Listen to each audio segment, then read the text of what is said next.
3, 2, 1 start.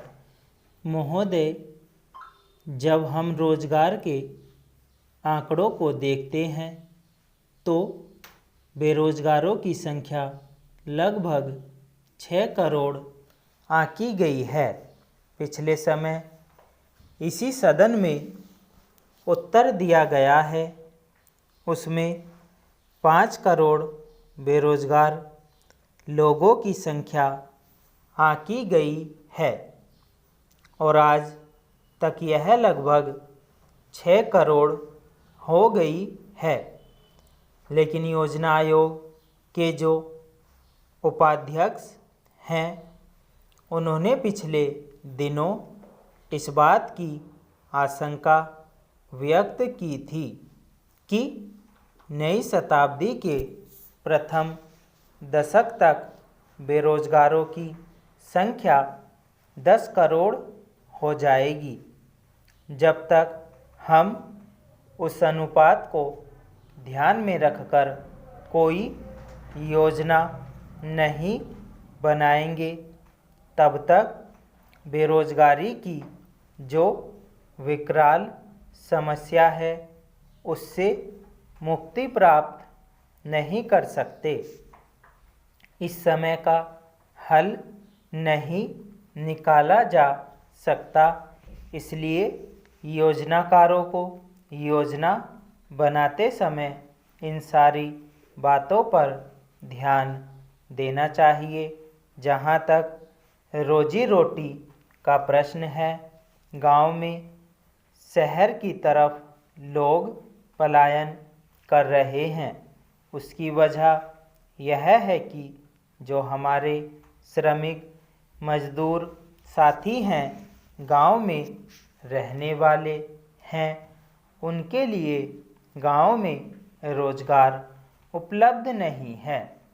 वे रोजगार किस प्रकार कर सकते हैं, जबकि उनको प्रशिक्षण नहीं दिया गया है।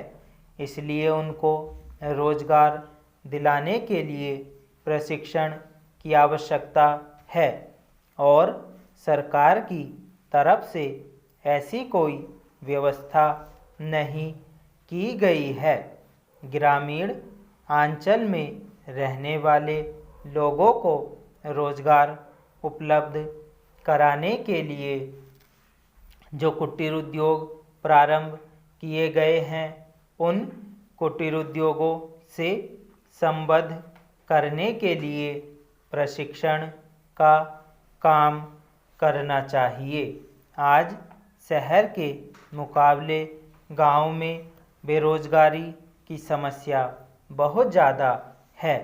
मैंने जो आंकड़े बताए वह रोजगार वृद्धि की जो अनुमानित दर है वह 2% है और जो मांग है वह 4% है। इसमें अंतर 2% का है।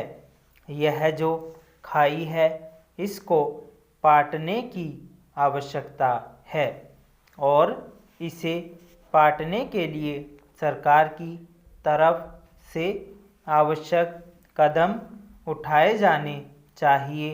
ऐसा मेरा आपके माध्यम से इस सरकार से आग्रह है, तब ही कुछ सार्थक प्रयास हो सकेगा। इस देश से बेरोजगारी को दूर करने के लिए 10वीं योजना के प्रारंभ में करीब 6 करोड़ की बेरोजगारी आंकी गई थी, लेकिन इसी 10वीं योजना के अंत तक करीब 10 करोड़ लोगों की बेरोजगारी को आंका गया। इस खाई को दूर करने के लिए जब हम अगली पंचवर्षीय योजना पर विचार कर रहे हैं, तो मैं समझता हूँ कोई कारगर प्रयास नहीं किए जा रहे हैं। स्टॉप।